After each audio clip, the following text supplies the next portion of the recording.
Hello? Hello?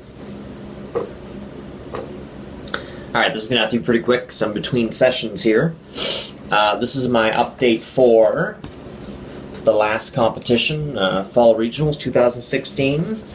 Oh dear. I have coffee stains on my wet erase board. I don't know, you guys might not remember the last competition I did this for, which I think was Provincials. Thanks. Stay.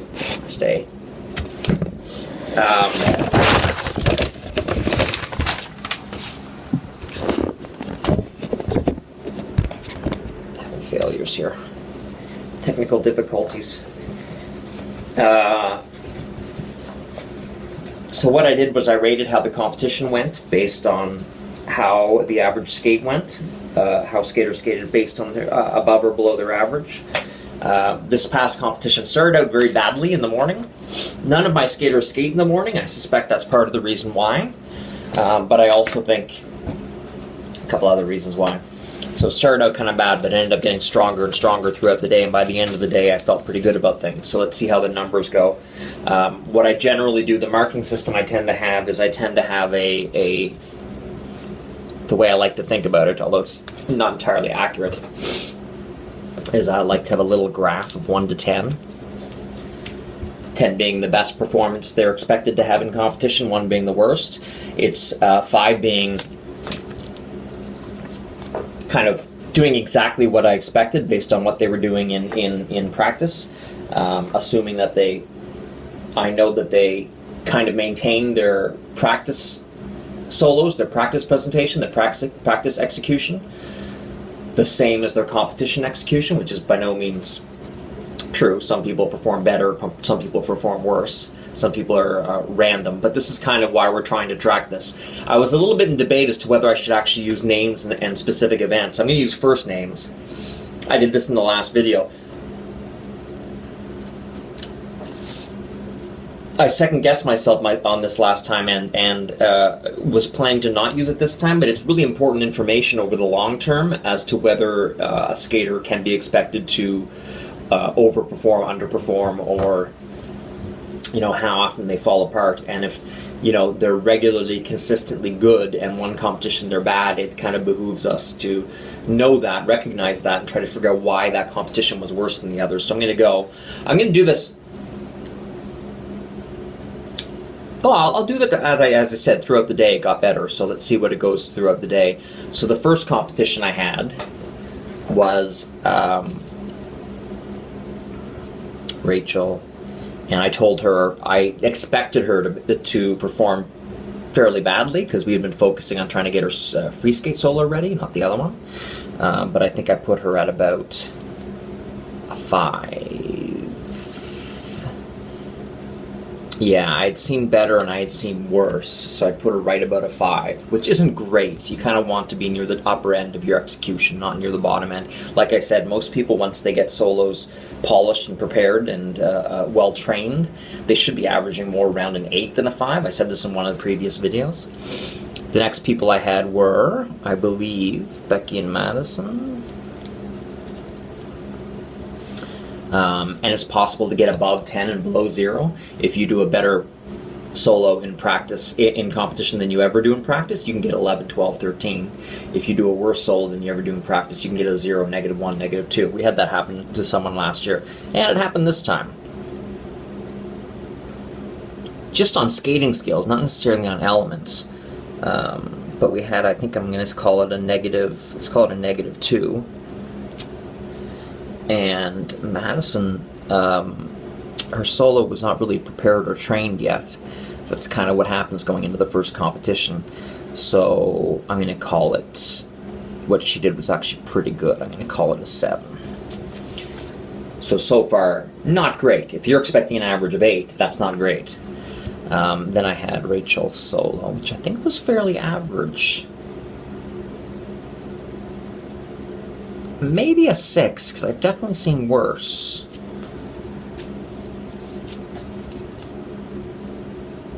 So again, we're averaging there around 3 or 4, which is not good. And yeah, I mean, this is kind of misleading because 5 isn't really average. 5 is kind of the middle of the road of the solos they do in practice, but as they get closer and closer to competitions, it should be creeping up and getting better, closer and closer to what the ideal solo is, which is around a 10, hopefully. This is on a random scale, by the way, 1 to 10. It's not actual points. Then I had Nina and Jessica. Nina did. I'm trying to think if she'd done a better solo, or an even equal solo. I don't think she'd done an equal solo, so I'm going to give that an 11. It's probably the best solo she'd ever done. Jessica 2, new solo. I think that was about an 11. You know what? It might even be better than that. I'm going to call that a 12. Even though I didn't actually write my scale, so it would go up to 12.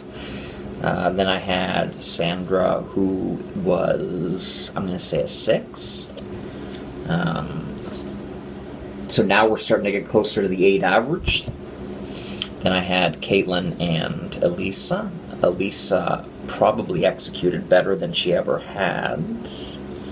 Maybe even a little higher. I'm going to say that's an 11. And Caitlin, same thing. Caitlin had done really good in practice a couple times. Let's call that a 10. Equals her best performance ever in practice. So now I add those 9 results up. 1, 2, 3, 4, 5, 6, 7, 8, 9. We have 10, 20, 30, 40, 44, 50, 61, 68, 66 divided by 9 would be what? 9 by 7 is 63? 7.4. No, 7.3. 7.333. So 7.3 is not terrible results. I'd like the average to be about 5, but the fact that I had 4 out of 9 of my competitions executed as good or better than they had ever done in practice is, I think, super good. And again, that's far better than the one that did worse than ever in practice, and really nobody else did below average. I might have been able to put this down to a 4. And I might be able to put this down to a 5. Maybe that, but no, I don't think so. I think they were both all fairly above average except for the one. Now, result-wise, as I said, I did a different chart for results. I didn't just listen to my expectations, but I know I had 2 golds I was expecting going in, and I got both those golds. So that wasn't too disturbing. I expected a silver for Jessica and really just Jessica. I expected to get around a silver for Elisa and Sandra if they both did near the best skate they had, which is possible at this competition because we're on the upswing into the first competition. We haven't plateaued out. We haven't maximized our training. Elisa did skate among her best and got a silver. Sandra skated not really her best. She skated okay. I gave her a 6 out of 10, so slightly above what she'd been averaging the last couple of weeks, but since the solo's new and a little sloppy, it hasn't been averaging that great. And she ended up with a bronze, I think, which was my worst result among the standard people, star 1 to 4 standards.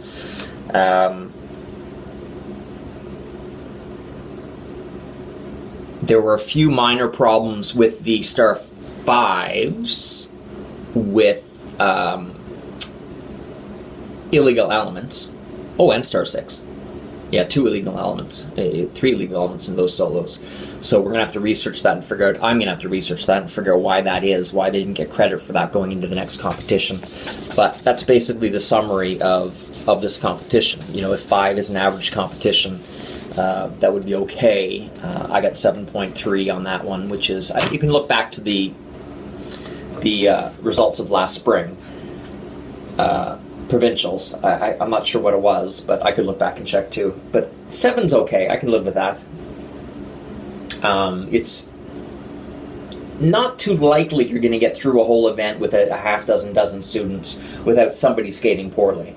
You know, all the pressure situation, all the pressure conditions of a competition make it generally fairly difficult for people to skate well. And the fact that I had 4 skate above average and 1 skate below average is, again, a super good ratio, and so I'm very happy with that. As I said, going into Rob McCall, most of the people, I've only got 2 people going up events for sure. The 2 that won golds, easy golds, Nina and Caitlin. So, and I don't expect, the weird thing is when you go up an event, you don't really need to have, we have 3 months to prepare, so their marks don't need to drop. We can probably do the minor tweaking that it takes to keep them around a gold level still, both Nina and Caitlin. Everyone else who's in the same event in 3 months should be able to pop up their score or their results a little bit, especially as there's a lot more numbers in Rob McCall, so it's a little bit more of a fair and balanced perspective on how they're doing in their event. I got a few other things I have to sort out before then, but I think that's it. That wasn't too long, was it? What was that, 10 minutes? That's pretty good. I look forward to better results in previous... Oh, by the way, I should total. I had 2 gold... I'm going to call them golds. 2 goldish events. I had like 5 silvers.